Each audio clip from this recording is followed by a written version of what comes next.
15 wins for the Philadelphia 76ers this season. They cannot win. What do? Did they shut players down? What's going to happen here? Because this team is probably not getting into the playoffs, even the play-in at this point. Let's break it all down.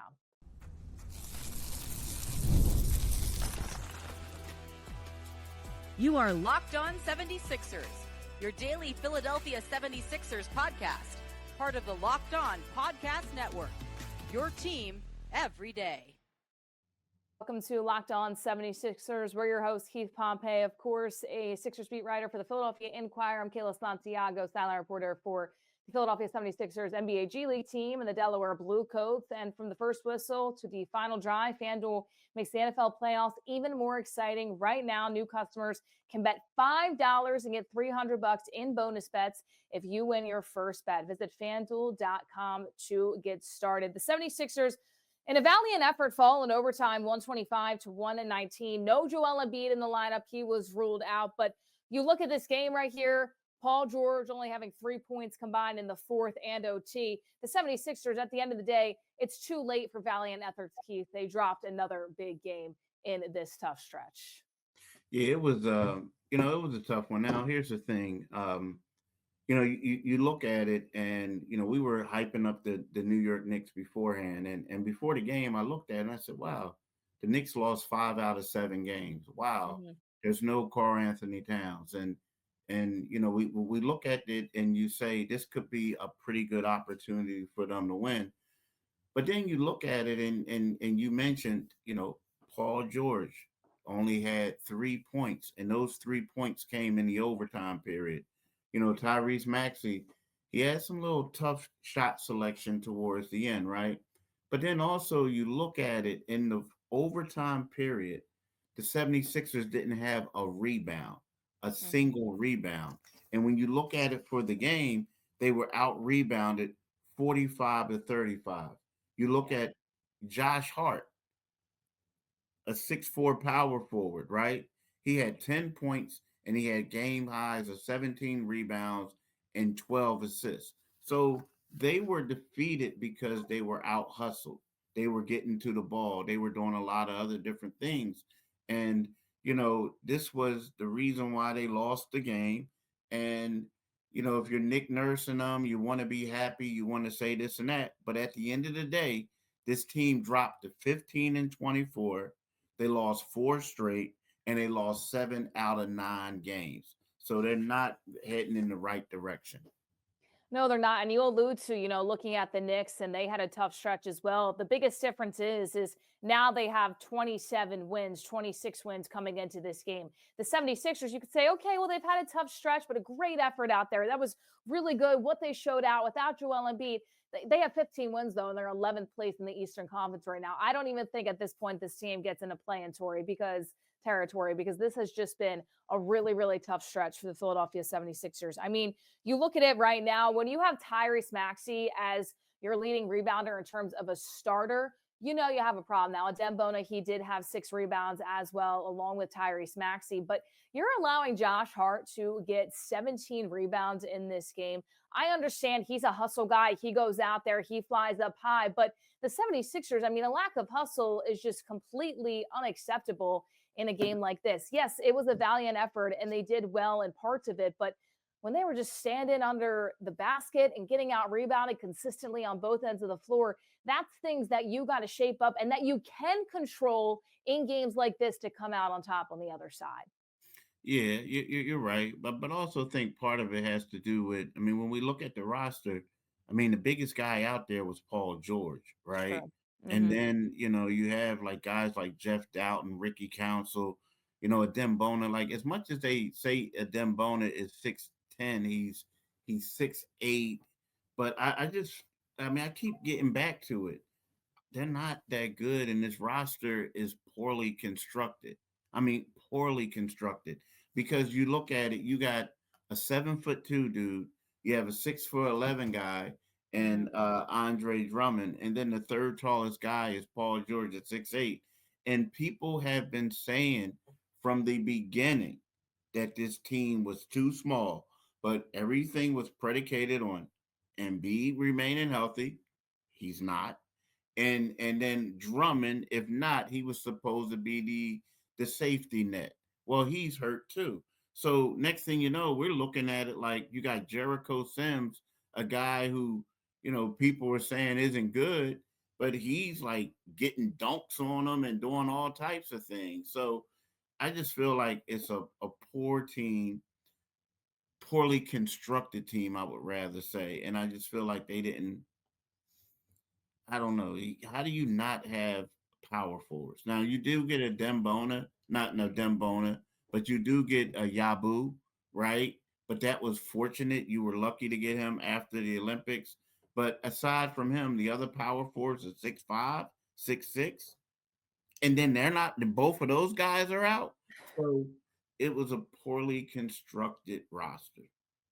That's my biggest problem too with the Philadelphia 76ers, one of many, I should say. But when you look at how you construct this team this year, they knew that Joel Embiid wasn't going to play in back-to-backs probably coming into this year. They knew that they were going to load manage the heck out of him because their goal was to make it to an NBA championship or at least make it out of the second round. So when you know that, you still construct a roster that doesn't have height, that guys that can't go out there and get rebounds.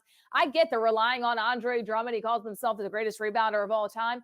But even if Drummond's in the game and Joel Embiid's not in the game, you still need other guys to go out there and have those hustle plays and to utilize that length. And they just don't have it right now. I mean, this team is bad. And the one thing that I'm really starting to realize, even when they give an effort and even when it comes down to the wire and they have an opportunity to force OT, they're just not good enough to be able to go that extra length to come out with the victory. And that's what it's come to for the Philadelphia 76ers this season. I mean, Tyrese Maxey did have 33 points. We'll get into his shot selection in just a little bit. We alluded to Paul George not having a great end of the game there either. But this 76ers team, I mean, they're not going to find ways to win games until their best players back on the court. Not only that, there are other pieces as well, because right now this team is getting out rebounded. They're getting out hustled, and that has been very, very bad for this team. It seems like Nick Nurse in his press conference seemed a little bit confident, but we were talking a little bit before the podcast here. Of course he's going to be. What is he going to say bad? At this point, Keith, I'd rather Nick Nurse come out and say, yeah, we played horrible. We don't know what we're going to do. They need to figure it out. And I understand he's not going to throw this team under the bus. I get that. Yeah. But it seems like he's just like, no, we're going to figure it out. Everything's good. I hope he's a little bit more concerned than that in the locker room and how he's talking to the guys and everything in between. Because right now, I mean, this team is so terrible. I said this earlier today.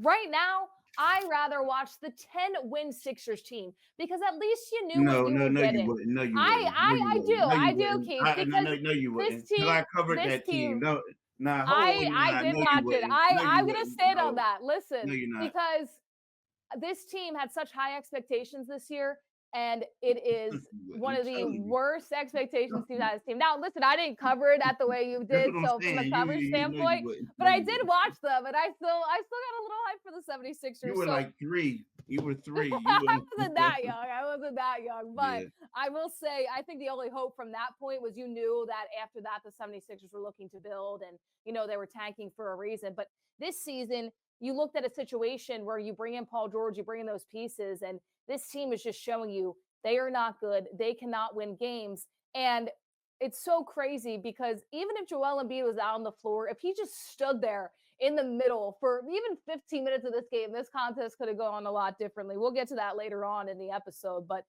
Keith, the 76ers team, they're bad, and they're just not going to find ways to win, especially throughout this stretch. Well, like getting back to the game, I kind of feel like the problem is like in the third quarter, Eric Gordon played 7 minutes and 31 seconds. Okay. He was 3 for 3 from the field. He made both of his threes, of course. He had 8 points. He was a +4, right? He got 0 burn in the fourth quarter. 0, right? And then in the overtime session, he didn't play at all in that as well. So when you look at it, you say to yourself, you're like, okay, you're not making any shots in the overtime a little bit. You're missing stuff. But here's a guy, this is the inconsistency of the night's game. You got a guy that's playing well, And then when the fourth quarter comes, he doesn't get in at all, at Hmm. all. And he's a veteran guy too. So it gets to a point where you're like, if you're a veteran player after a game like this, it's kind of like, why am I here? You Hmm. know, I'm playing well. They want me to knock down shots. I'm stretching the floor. It's not like I'm getting a lot of shots, but what I'm getting, I'm making it. And he didn't even see the floor after that. And they could have used the guy to knock down shots. And he didn't get in play. They shot 68.2% in that quarter. 68.2. And then in the overtime, what did they make? How many in the overtime? They were 2 for 4 on threes, but Paul George made one, Yabu made one, Maxey didn't attempt one. I'm pretty sure they could have used Eric Gordon in the overtime and in the fourth quarter. The one thing I noticed about Nick Nurse before we jump into our second segment too is he tends to feed off players that were red hot from a game ago and then thinks that's going to work for every single game. For example, Justin Edwards, he was there late in the game. He did hit a big three, but you're right. They could have utilized a little bit more shooting and a little bit more action there to be able to get them a little bit closer, especially in that overtime period where the Knicks just kept running up and down the floor. So that's one thing that Nick Nurse continues to do throughout this season of the big mess that the Philadelphia 76ers are right now. Once again, they fall to the New York Knicks 125 to 119 in overtime. We're going to break down this matchup even more when we come back in just a moment. Talk about the end there with Paul George, Tyrese Maxey. See maybe if they can build off this performance going forward. We'll talk on that on the other side. And we have to tell you about Robinhood Gold. With Robinhood Gold, you don't need a silver spoon to eat up the financial favors of the 1%. Robinhood Gold allows others to get the rates and perks usually reserved for the high society. Now, the resourceful individual with Robinhood Gold can earn the very liberal rate of a 4.25% APY on an uninvested cash and be rewarded with a handsome 3% retirement boost on an IRA account contributions. Robinhood Gold provides the privileges of a high net worth for any net worth. These generous benefits are now available for only $5 a month. The new gold standard is here with Robinhood Gold. Sign up at robinhoodgold.com/gold. Terms do apply. For product specific disclosures, visit robinhood.com/gold. Investing involves risk. Rate may change. Gold membership is offered by Robinhood Gold LLC, so make sure you go check it out today. Once again, that's Robinhood Gold LLC. So I want to look at the end of the fourth quarter here because Tyrese Maxey, two situations that happen, right? You see him from beyond the arc, and there's two guys on him, and he doesn't pass the rock round. This was right after Justin Edwards made that big three on the other end as well down the stretch. He puts up a shot, he misses, clank. Then he goes in to the cup, two guys on him, he's completely defended, and he misses there. Then that shot that he made that made actual fans stand up, some Philly fans that were at Wells Fargo Center, it still wasn't a good shot, but he did make it at the end of the day. So is his shot selection down the stretch concerning you at all, Keith? You know what? I think yes, yes, but at the same time, I stand on this. I mean, Tyrese Maxey is trying to do the best that he can do. Yeah. You know, he's trying to will the 76ers to win. He has the green light. You know, he shot the ball 10 times. They shot the ball as a whole 9 times, 19 times rather. So he shot one more than all the rest of his teammates combined. The problem is they need a point guard. He's not a true point guard. He is a scoring point guard, a guy who can handle. So that's where you fall in trouble of these things because what he's doing is he's looking for his shot. Trying to maneuver to do stuff, and guys just come around and just swipe it, and he'll get a turnover, or he'll just force something up.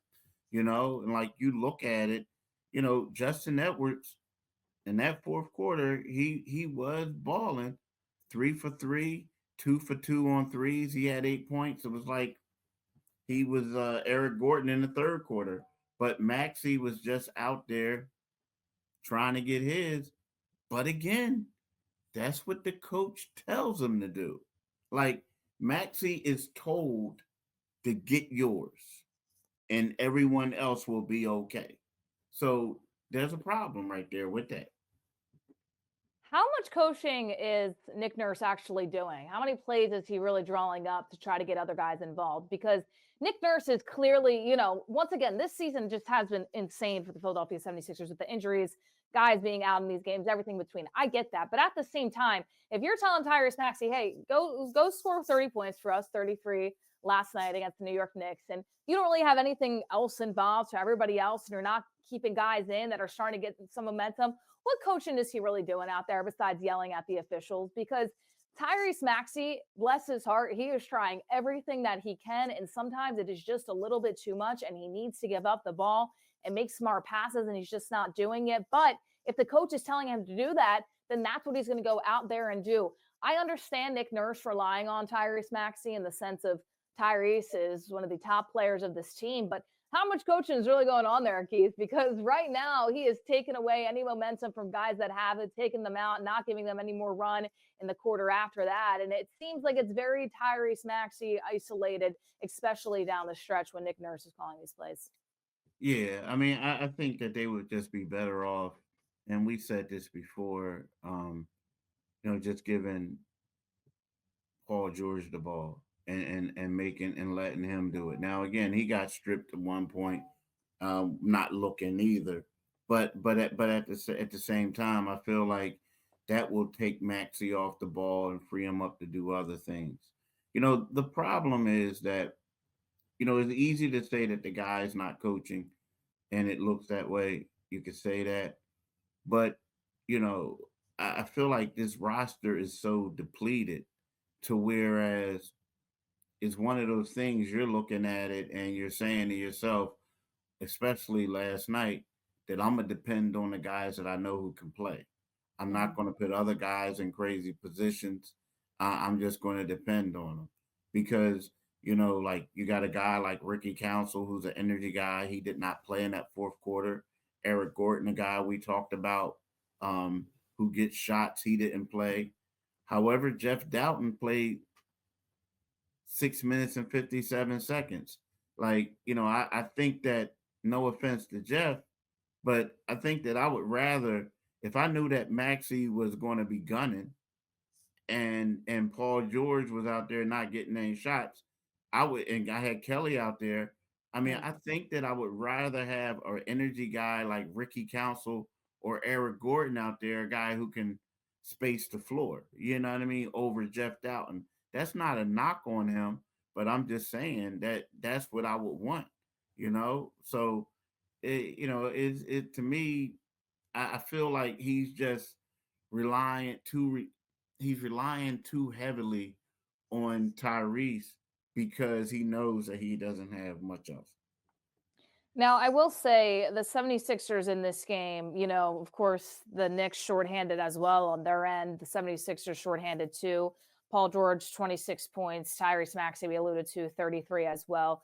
Keith, there is such a tough schedule ahead of them right now. Is there any way that you think that they can build on a little bit of what they were able to do last night? Because it was one of the better games in the sense of them going out there, giving what they had this season. Of course, down the stretch, they weren't able to complete it. The rebounding is something that you might want to wipe away. But is this something the 76ers can build on? I don't necessarily think so because of the stretch that they have, but I want to get your thoughts on this before we head to the next break. I mean, what can you like? I don't think you could build on nothing with any of these games because until you get everybody out there, you don't even have continuity right now. Like, you know what I mean? Or maybe you may have continuity with a broken roster. Now, maybe from a mental standpoint, they may look at it and say, yeah, we played hard, we played tough. But no, I can't see it because a loss is a loss. And I mean, what do you want to do? Like, oh yeah, we played well, but we took an L.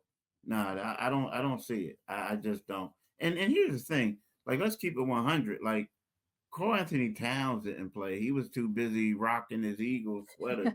You know what I mean? But He was, if yeah. he would have played, it would have been completely different. You know? Yeah, I mean, they got killed in the rebounds by Josh Hart. I can't even imagine if Cat was out there playing, and this would be a very different game. Probably not a close one at that either. Once again, Philly falls 125-119 in overtime. But we do have to talk about the player that both of us said we think he has to play. He needs to play in this next game. Well, guess what? He still wasn't out there on the floor. So we're going to touch on his absence coming up on the other side. And we have to tell you about Skims. It's not just for women. They have a little bit of everything in between. Now they are making undergarments and a ton for men that you can go out there and get today. Ladies, if you want to get your man something special for Valentine's Day coming up or a holiday or anything like that, make sure you head over to Skims right now. Or if you're a man, just want to spoil yourself a little bit, you can get this too. And it's the fit, it's the comfort, and just finding the right style as well. Skims has everything of those sorts. Their men's line offers something for everyone, from boxer briefs or classic briefs, all designed with the perfect balance of comfort and style. I've tried a ton of Skims myself, and I absolutely love it. And it's good that they're able to get a more of a men's line out there as well. So make sure you go check it out today. That's Skims Men's at skims.com/lockedonnba and Skims stores. Make sure you let them know that we sent you after you place your order. Select podcast in the survey and select our show in the drop-down menu that follows. And NFL fans, I know you're excited for the next round of the playoffs. And if you want to place your bets, you can absolutely do so in FanDuel. When you get a hunch in the middle of the game, you can check out the latest stats, view live play-by-play, and so much more on the same page where you place your bets as well. You'll get started with $200 in bonus bets guaranteed when you place your first $5 bet. That's FanDuel.com. Make sure you visit FanDuel.com today. The Eagles, the one team in Philadelphia that's doing pretty good right now. They are -6.5 favorites over the Rams on Sunday. So if you want to lock that in right now and you think that's an adequate way the Philadelphia Eagles will come out on top, well, make sure you go check it out. The Eagles are the team that's rolling right now in Philadelphia, so make sure you go check out FanDuel today. That's America's #1 sports book. Be sure to visit FanDuel today to place all of your sports bets. There's really no better place to do so than FanDuel. Once again, that is FanDuel.com, so make sure you check it out today. What's going on with Joel Embiid? I mean, this is just insanity right now that we're looking at. You look at this season, 3 different injuries. We alluded that yesterday the knee was swelling, and even when he comes back, then he has to sit out for an extended period of time. And Keith, what is going on with Joel? Before we get more into this conversation, your thoughts? This has to be frustrating for the team overall too. Yeah, it is. I mean, you know what? The thing is, I feel like, we all keep talking about the foot, right? We keep talking about the foot. We keep talking about all this other stuff. But I feel like the knee has to be bothering them as well. Even though Nick Nurse and all of them keep denying it and saying this and that, but you feel like the reason why they're denying it is because it's like they don't want people to focus on that, right? Because it has to be bothering you at some point because it was bothering you all season. But Right. then the foot is kind of like, they say you sprain your foot, and from what I hear, if you sprain your foot badly, then it's one of those things where you could be out a month. You could be, right? Mm-hmm. Because it is. But they keep saying it's day to day. So which one is it? Something isn't adding up, right? It just isn't. And they honestly thought that he was going to play uh this past weekend in Orlando, and he didn't do it, right? So you know what? It's weird. Now they're talking about that they'll figure out something. They'll find out if he's going to practice on Friday, and if he practices on Friday, they'll see about him playing the next game, which he could possibly play Saturday against Indiana or Sunday against Milwaukee. So there's a lot going on, but it just seems like there's a lack of transparency because you don't go 11 days with being day to day for 11 days. You just don't do that. You don't do it.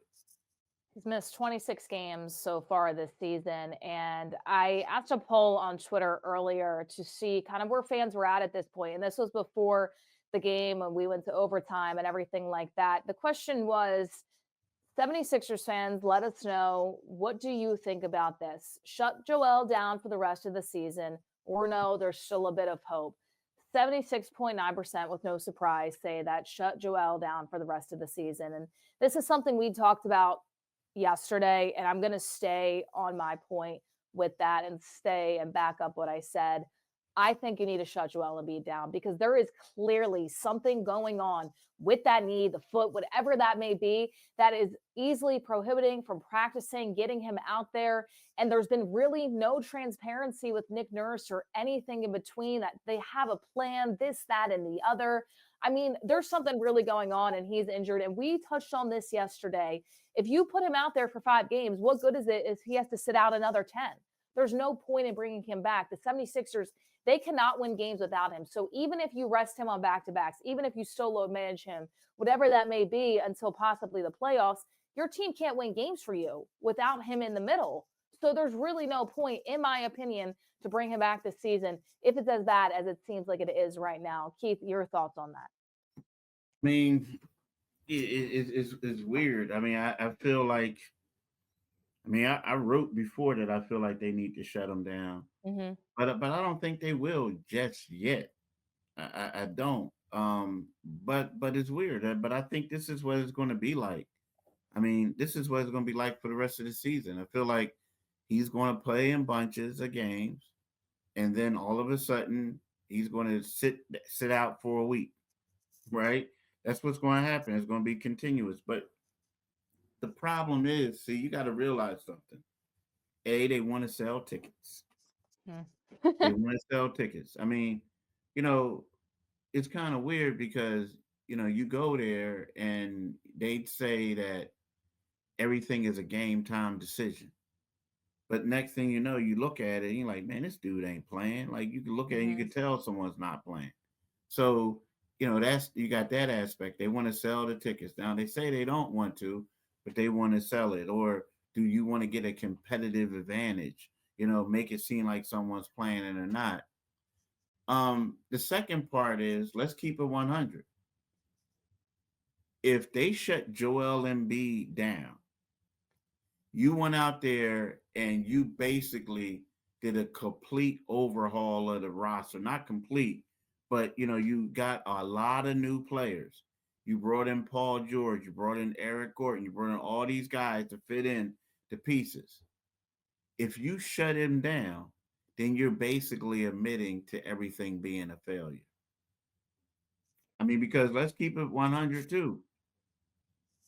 Nobody told them to give him an extension this year. They gave him the extension after they spoke to all these doctors who told them, they said that he could be okay to play.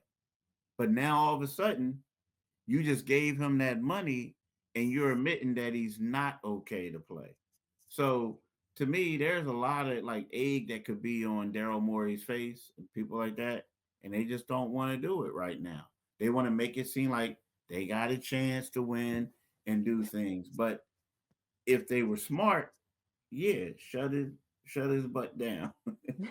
I hate to break it to Daryl Morey and company, but it's already a failure of a season. You bring in Paul George, you expect to get out of the second round. This team is not getting out of the second round because what's going to happen if they get into the playoffs, which at this point, I don't even see that happening because they might be at the back end of the play-in. You're going to play a top seed and you're going to get bounced out real quickly. That's a failure in itself. So if you shut Joel Embiid down, you can say that's a failure, but why? Now I get your point of everything that you brought up, but why risk his health? And furthermore, to have already a failure of a season, because if Joel comes back, they're still not going to win anything. If they don't win an NBA championship, if they don't get past the second round this year, it is a failure of a season no matter what. So why not just stop it earlier before Joel Embiid does even more severe damage, because we don't know how severe it is, but it seems pretty bad right now, before you get to that point that's already a failure of the year. That's where I'm looking at it from, because listen, Daryl Morey, once again, I hate to break it to you, and I understand you want to sell tickets, and everybody has a job to do. I totally understand that. But it's a failure of the season either way, because Paul George, Joel Embiid, and Tyrese Maxey this season are not bringing the Sixers anywhere past the second round. Well, I mean, here's the thing. It's even worse than this season. I mean, you Yep. look at it and you're saying to yourself, like, you just gave a guy all this money, talking about Joel Embiid. You gave him money, you gave him the extension, and he only played 13 games thus far. I mean, he's taken off, like, he missed like the first couple weeks of the season. Right. Then he played, and then he missed a couple weeks. And then he played again, played more, and now he's missing 10 days. So you mean to tell me, like, you expect him to improve, this situation improve over the next 4 years? I don't see it. And then we look at Paul George. Paul George came here to be a third option, do the dirty things, do all that other stuff. But at the same time, you gave him a $212 million contract, and he struggled a little bit at times. He's been extremely inconsistent. But then you have 3 more years on that. So when we talk about this year being a failure, like, Daryl Morey may have set this franchise back. It might be the M&M show. I'm talking McCain and Maxey going forward, because you're going to need to do some serious evaluation after this season with Paul George and Joel Embiid. I don't think anybody's going to want Paul George's contract, though. That's another thing you have to think about that you just alluded to. So it's a mess right now, and it could be a mess for the future. And right now, I'm sure Adam Silver is doing a little fun dance saying, yeah, haha, Sixers, I guess the process didn't work, because at the end of the day, the process finishes with Joel Embiid and how everything ends up for him. And we all know Adam Silver wasn't a fan of the tank period for the Philadelphia 76ers. So right now, nothing's working out for this team. They fall once again. They're now 15-24 on the season and 11th place in the Eastern Conference. It has been bad, and it's not going to continue to get much better with the stretch of games that the Philadelphia 76ers have coming up. So we'll wait and see on Joel Embiid's status. We'll be worrying about a report for that as well, and the conversations around the Sixers and the NBA in general. But thank you all so much for tuning in to Locked On 76ers. Keith Pompey, I'm Kayla Santiago saying so long, and we'll see you next time.